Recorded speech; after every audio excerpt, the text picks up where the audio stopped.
Happy Sunday. We've got a football game on the TV, and today's video is going to be probably the most exciting Vlogmas video because you guys have been anticipating this for a really long time. My mom and I are going to be making cinnamon rolls. I'm going to be vlogging, Mom's going to be making them, and you guys are going to get to learn her super special cinnamon roll recipe. This is a pumpkin pie that she baked this morning, and that piece was mine, and oh my goodness, it was so good. How are we starting, Mom? Scald the milk. How much? 3 cups. 3 cups of milk. Now what does it mean to scald milk? Bring it almost to a boil. So you don't want to boil it, but you want it to be like really, really hot? Yep. Almost to the point of boiling? Yep. Okay. It changes the proteins in the milk. All right, Miss Science. Yes. And then you have to let it cool back down. If it's too hot, it'll kill your yeast.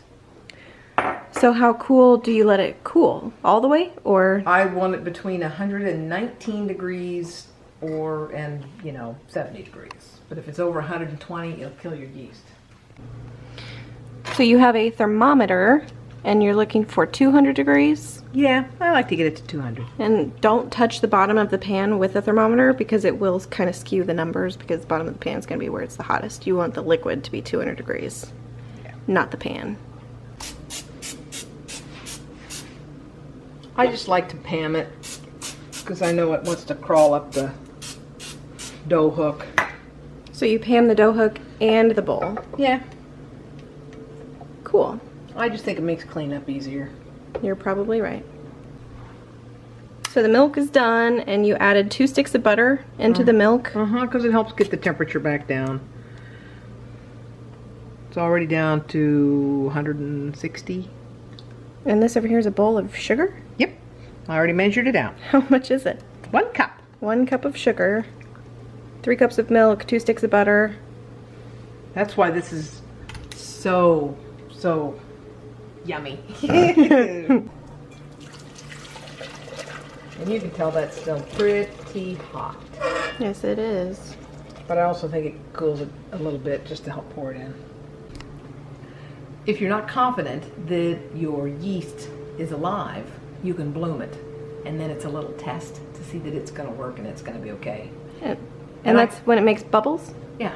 Okay. Yeah. Basically, that's the yeast parts. That's what makes the bubbles. Okay. But new yeast should be fine, right? It's the older, questionable yeast. Yeah. So this yeast we just got, and I know it's good, but we have a package of old yeast, and I can bloom it if you just want to see what it looks like to bloom it, just kind of like a little science experiment. Let's do that. So this is old yeast. From 2018? Mm-hmm. And it may or may not work? Right. So we can bloom it and see what happens? Mm-hmm. Can you still use it after you bloom it? Oh, yeah. Yeah. You're just waking it up if it blooms. Ah. This is water that I already pre-measured, and I know I want to put it in there, at least some of it, if not all of it. So what I'm going to do to bloom it is I'm going to put a little bit of water in here and maybe a teaspoon of sugar because the yeast is hungry. It wants something to eat. And then I'll see if I can get it to bloom. So you're using some of the water you've already measured for the bread recipe to bloom the yeast? Correct. So you'll have the same amount of water still? Yes, but if it doesn't bloom, I've only wasted less than 1/4 cup. So I don't generally use all that water anyway because we're going to make a mountain of dough. Also using some of the pre-measured sugar because the yeast is hungry and it can't fart if it doesn't have anything to eat. That's right. Does the water have to be a certain temperature or does it matter? You want it to be room temperature. The colder the water is, the less likely you're going to bloom your yeast. If it's too hot, you'll kill it. Okay, so room temperature works the best, yeah? Yeah. And then you just give it 10 minutes and see if it blooms. Wait and see what happens. We're only using 1 little package of yeast in here. The rest of the yeast will make up out of this new can because we know that this stuff is going to be good. We put a UF for use first on top of the lid so we know that this one is the one that's open. But that's a great way to use up your old yeast is to mix it with new yeast so you know that the new yeast can kind of pick up the slack of the old yeast if it's help it along. Less active. All right, you want to talk a minute about salt? I want to talk a minute about salt. You need salt in your bread. Bread without salt is not very flavorful at all. But you don't want to let your yeast come in contact with the salt until later on because if you mix them in the bowl too soon, it retards your yeast. It inhibits it from growing. So too much salt too early will keep your dough flat? Yeah. So like if you're gonna do an all-in-one and you're just putting your bread in, like you're gonna make pizza dough, and it's not gonna be an enriched bread, and I know a lot of people don't scald their milk. It's just something that my dad always did, so that's what I do. If you're gonna do an all-in-one, you put your flour in, and then you're gonna put your yeast in. You put your yeast on the opposite side of the bowl of your salt. Oh. Yeah, or it will retard it. And even just when you stir it up, you know, you put your water in there and you're gonna make an unenriched dough. When you stir it up with your water, at least the salt is not gonna be right in contact with your yeast. Okay, so don't just dump it all into the middle of the bowl. Put your yeast over here, put your salt over here. Correct. And that's how the big difference, how you make an enriched dough is just your flour, yeast, salt, and water is your unenriched dough. But if you want an enriched dough, that's got milk or sugar or eggs or all of the above in it. Even though it's too hot, I can help put the sugar in it, and that'll help cool it down. And then I can just let it stir it up. And this will help drop the temperature too. Correct. I like my eggs to be closer to room temperature, but you can use them right out of the refrigerator, because if they're right out of the refrigerator, they are also going to help cool your milk down. You just have to have it cool enough that you don't scramble your eggs when you put them in there. Right. But if you use, you know, ooh, it is still hot. Yeah, cold milk, cold eggs. If everything you use is cold, your yeast is just going to grow slower, and that's okay. Particularly if you know you are busy in the kitchen and you don't want a rapid rise. But if you want a really quick rise, you want your bread dough to be between that 90 and 119 degrees, and it's gonna grow faster. 133 is still too hot, right? Still too hot, yeah. And I just don't want to scramble my eggs. That would not be good. So we just let it drop a few more degrees. Mm-hmm. This is the old yeast that we had, and I just don't think it's, I mean, there's a few bubbles in there, but I've basically got the same amount of sugar and water here, and I'm going to put this new yeast in here. And so keep in mind, compare. Yeah, keep in mind this one is further ahead and should be further along, and I think this one you'll see a big difference in the bloom. Looks like we're cool enough to start adding some eggs. And that'll cool it the rest of the way. Now it looks like the dough hook is not going to break up the yolks, Mom. It generally doesn't. So is it something you do manually? No. You just leave it? When you put the flour in there, that'll help. It'll break it up. It's an agitator. How many eggs are you doing? 6. Yolk and white and everything, yeah? Yes, ma'am. If you've got medium eggs, I would use 8. If they're extra large, you might want to use 4. You can, put another egg in it if you want. That's our 6. Back to the yeast experiment. Already, not much of anything is happening here, and look how we've already got foam and bubbles starting here. And this is probably 10 minutes ahead of this one. I'll give you a couple more minutes and you can see what a real bloom looks like.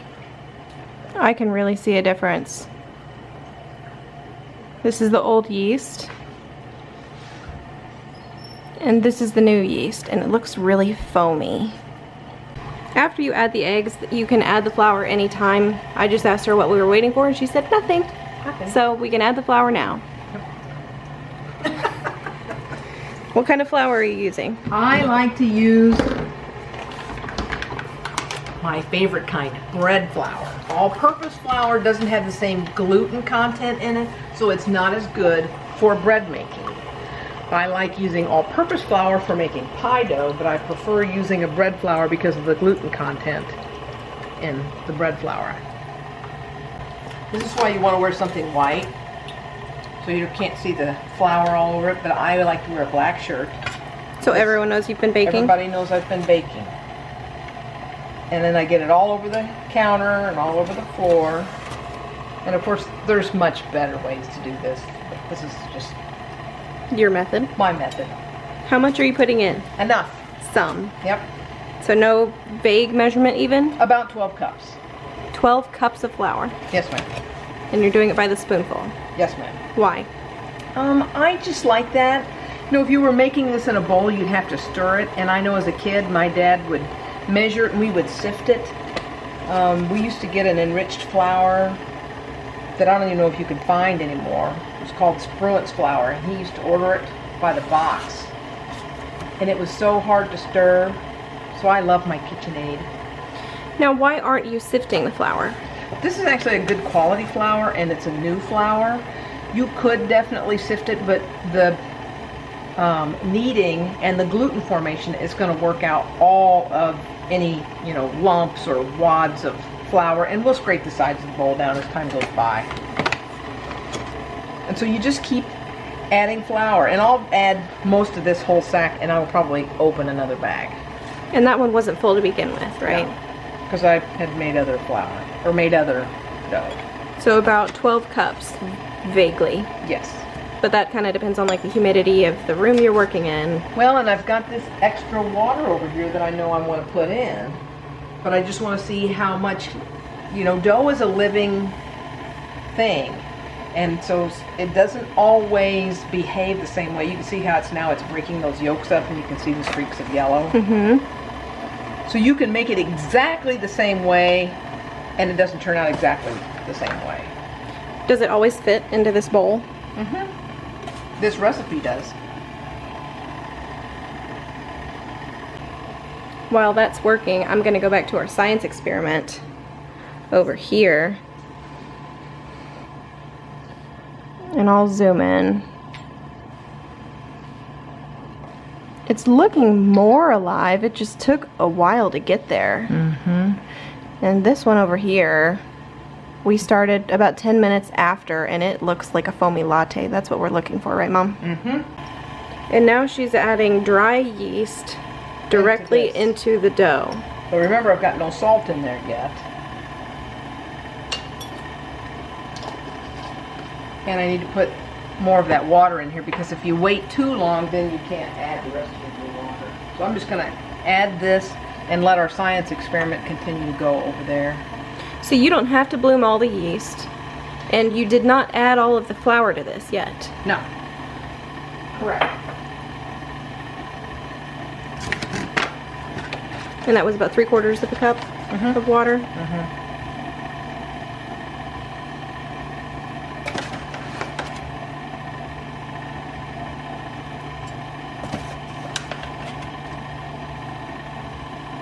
And we still have not scraped down the sides of the bowl, but it looks like it's actually pulling all that flour in.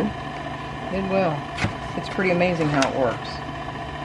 And you'd have to stir all this and knead it by hand if you didn't use your mixer. The KitchenAid is a magical thing. It's pretty wonderful.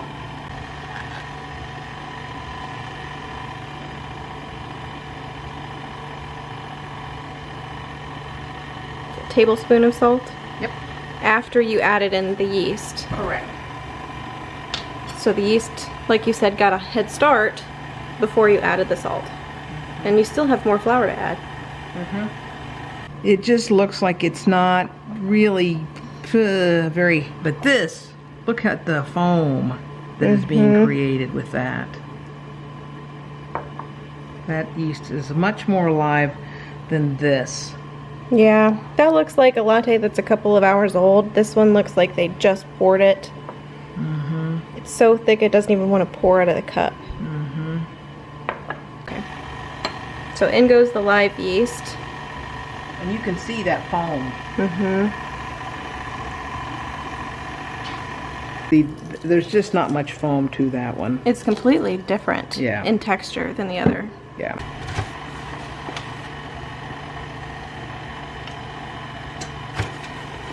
It just makes a tremendous mess. That just makes it more fun. Eggs, water, yeast, sugar. I love your recipe filing system. And which one's your bread? Is it this one? No. This one? It's that one, yeah. This is the bread recipe that we're working from. And if you can read it, Kudos to you.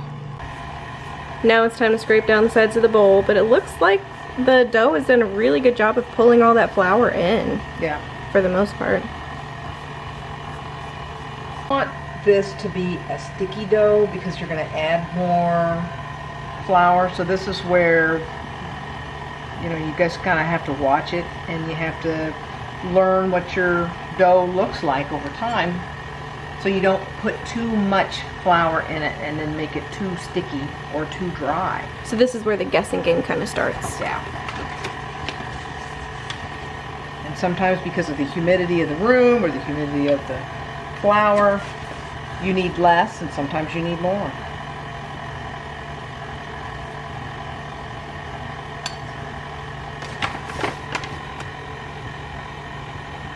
Let's see where that takes us.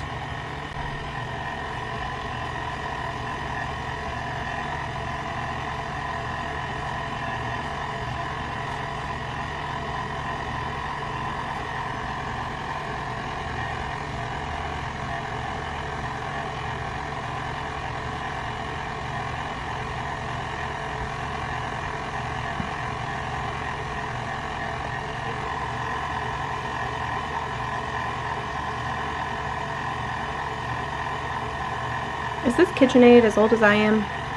Older. It is a workhorse, that's for sure.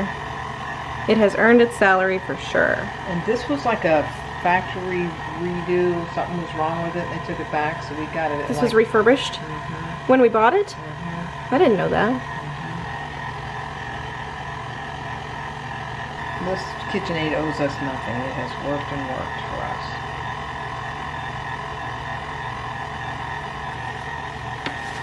And this is the way my dad used to do it. He would just slowly add one more spoonful at a time. And watch how it worked in. And you've got to knead the dough anyway. And this is, you know, a lot of people like to knead by hand. It's really therapeutic. And it's, you know, you're not going to over knead the dough if you do it by hand. And you kind of have to babysit it if you're going to do it with a machine. Because you don't want to work it so much that it just gets really tough and stiff. Can we take a minute to like check out your reindeer slippers? Those are so cute, Mom.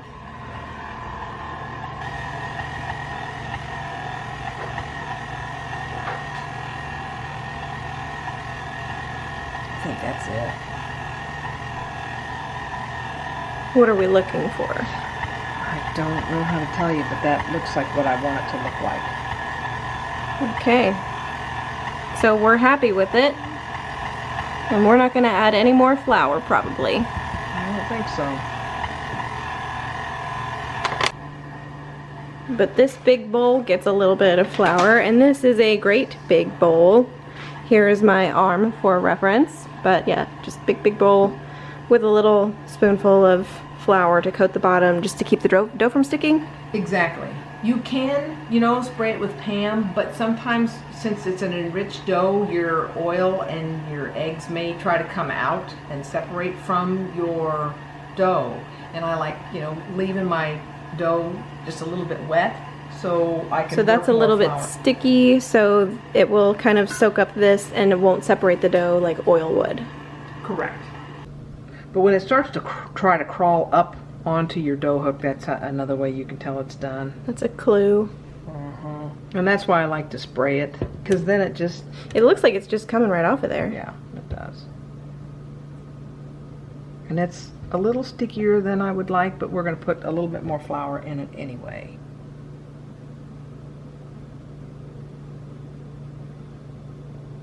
But it worked. All those lumps have been worked out now. And you can see how the dough, it's elasticy, it's stretchy.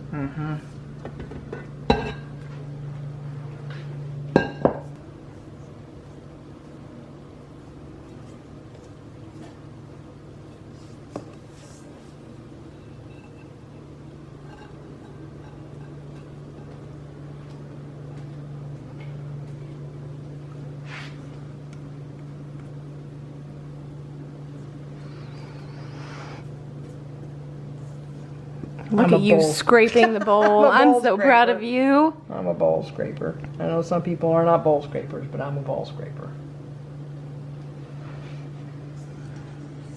So now what? Now we wait. We just leave it like this? Yep. I'm going to put a little flour on top of it.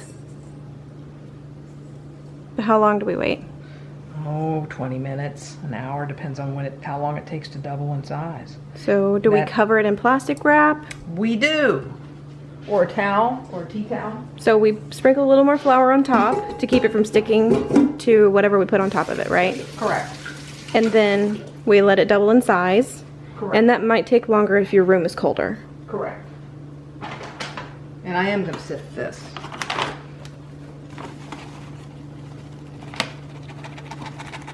You still have a spoon in there.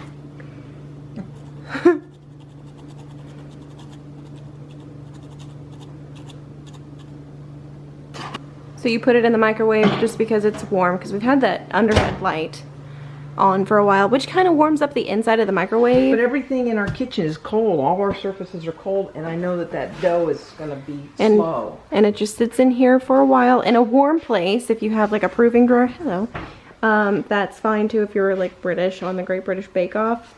Or you could just set it in a warm place, covered in something. You could put it in your oven if you've had your pot on. It's probably, it's a little warmer in there than it is in the kitchen. You just don't want it to be cold, and sitting in the air conditioning isn't going to help it rise. Nope. Wow. It looks like a great big sugar cookie. It does, doesn't it? It does. It is not a sugar cookie.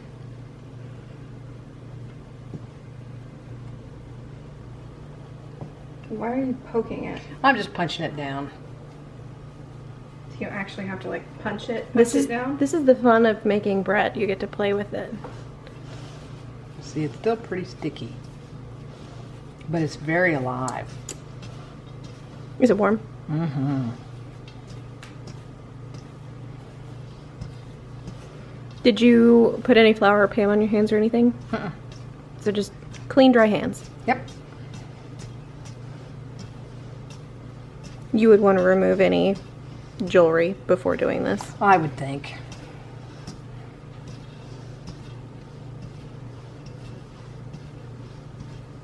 And I just kind of want to work that other dough, or that other flour into it. And it's pretty sticky, so I'm going to put some more flour on top of it. And then work that into it.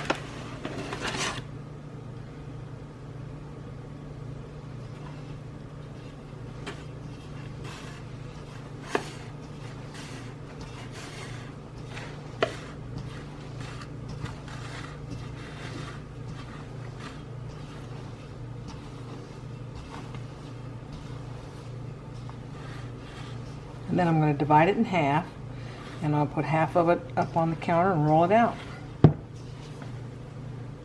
Again, a clean, dry countertop.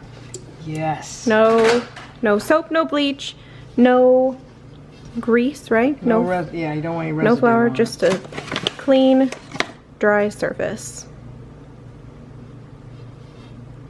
Oh, that's one big air bubble.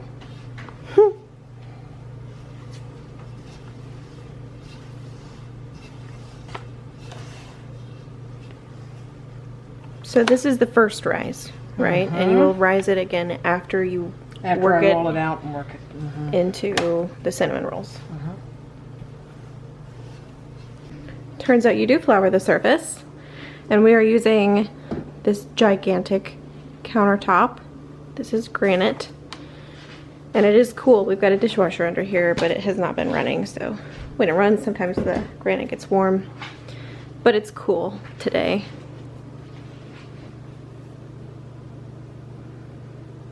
Sticky, sticky.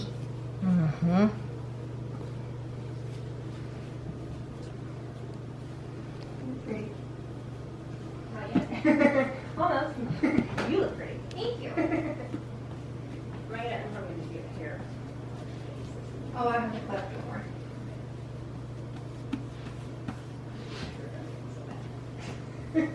It's cold.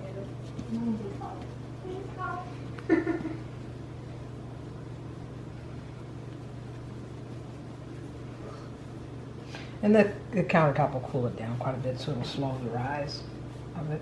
Mm-hmm. But I'm just trying to work some of it down because I want it to be kind of even in sort of a sausage shape. Before you start rolling. It just makes it easier to roll. If it's kind of in the right general shape. Yep. Makes sense. Okay, we're getting ready to roll out. I like a bigger rolling pin, and it's just, you know, personal preference. You know, this is one my dad got for me. If I'm rolling out pastry, because you want to keep pie dough cold, I like using the marble one because it doesn't transfer the heat as much. And it's much smaller, but this one's huge and it's wood, right? Yeah, this is also older than you are. I believe it. So you start in the middle and work your way down, and start in the middle and work your way up. And you don't want to go a whole lot wider,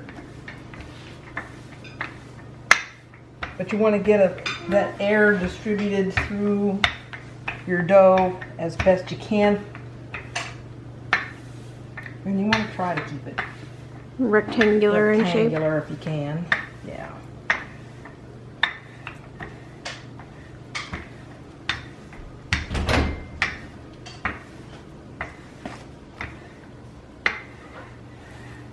Whoops.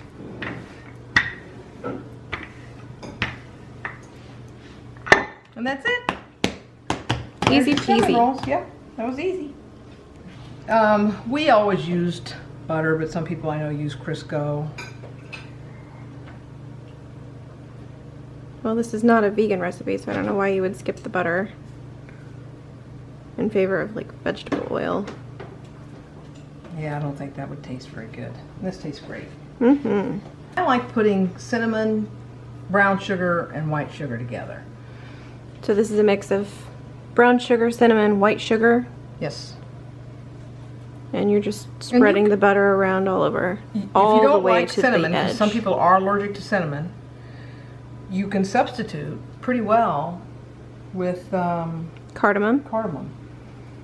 and It's don't skip really- the nutmeg either. It's really close. I like to see how much nutmeg that I'm putting on, so I'm going to put that on next. Make sure I got butter everywhere. If you put your nutmeg on after your sugar, you can't tell how much you've got on, but this way you can see it. And it doesn't take a lot. And you ground that nutmeg yourself, didn't you? Yes, I did. Fresh is always best. Fresh is best.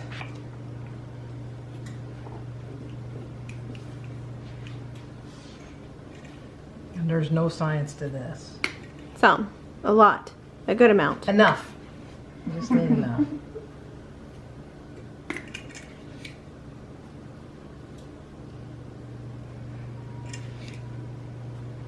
You look like an abstract artist. I am. And you have an audience too. I did not do very well in art school, but I can do this. I think it's pretty. I think it's very pretty. And this is going to be my start up here, so I really like to try to get as close to that edge as I possibly can. So you roll toward yourself. Mm-hmm. So you'll roll it up this way. This is a teeny tiny scoop. I could have just used my big old paw.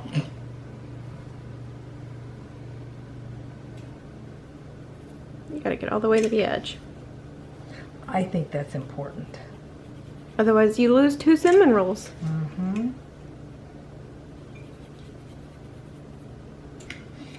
Look good? Looks good to me. All right.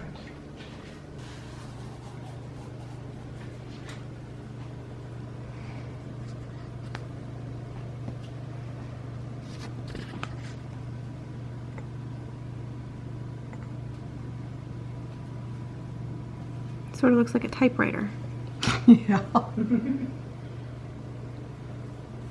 You're dating yourself. Not too many people know what a typewriter is. Oh, they all know that I'm older than We everyone. never used one. We just played on it at the dentist office. No, not the dentist office, the Eye doctor. eye doctor. We had a kids play area.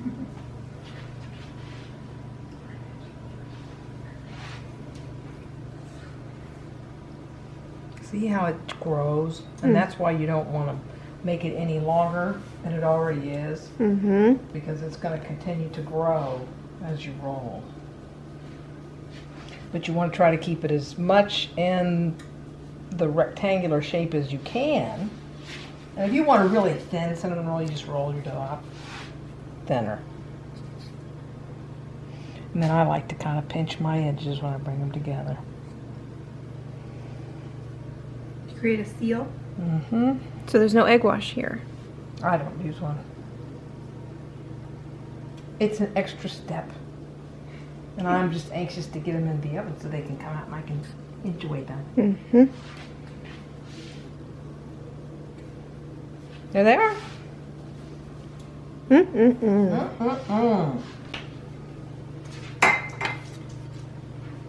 So you're cutting off the ends and trying to match them up. Yeah, because you almost always have one pan that does not match. And so I like to get the unevens together. This is pan you keep and eat as soon as they're done. Yeah, this is your test pan. And we've got some glass 9x9 pans that have been sprayed with cooking spray or PAM.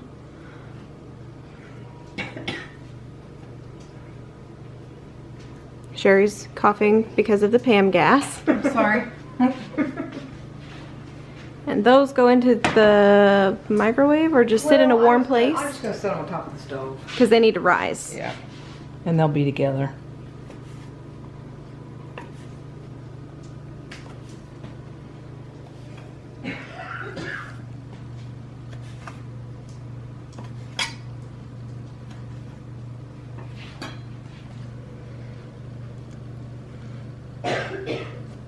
Sorry, Sherry. No, I'm joking that I swallowed it wrong. I'm fine.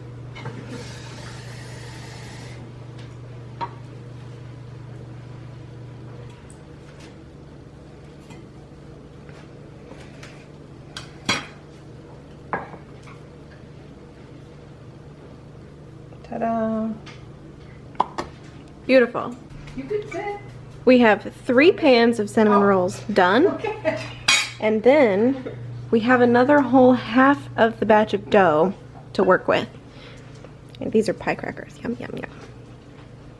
Emma and Sherry are doing a makeover in the front room, but these cinnamon rolls have been rising. Look how pretty they are. So we've got all of the dough made into cinnamon rolls. These are all cardamom, and these two. And of course you can see this is a couple of cardamom and a couple of cinnamon, and those are the opposite. You see the color difference between the cinnamon and the cardamom rolls. Cardamom rolls, we still put nutmeg in, but instead of cinnamon we used ground cardamom just because it's great for people who have a cinnamon allergy. And it's kind of a nice alternative to cinnamon if you're just tired of the same old thing. And it looks like you put some butter on these. Yeah, these are, because I had a little bit left. These are ready to go in anytime. Those are close. These are all further behind. And it's just because the dough got cold. These went into the oven and baked at what temperature? 350. 350 for how long? 20, 30 minutes. Okay. And then they just got brushed with some melted butter, which is why they look so glistening and pretty. And yeah, there's a hole there because we wanted to try it, not because there's mice in our house. And we don't need any candles burning in the house right now because we have lots and lots and lots of pans of cinnamon rolls, and oh my goodness, it smells so good. We are breaking up the first pan of cinnamon rolls. She tipped them out face down onto a cooling rack. And I've got to say, they look and smell so good. The rest of the cinnamon rolls are in the oven, and they should be done in the next 10, maybe 15 minutes. We'll see how much longer they take. The Chiefs are on TV right now playing, and we will see how that game goes. Do you have anything to add while I close up this video? No. Thank you so much for doing this for us, Mom. You're welcome. And I hope you guys make these and enjoy them because I think they are the most magical cinnamon rolls in the entire world. And you guys will see me in another video really soon.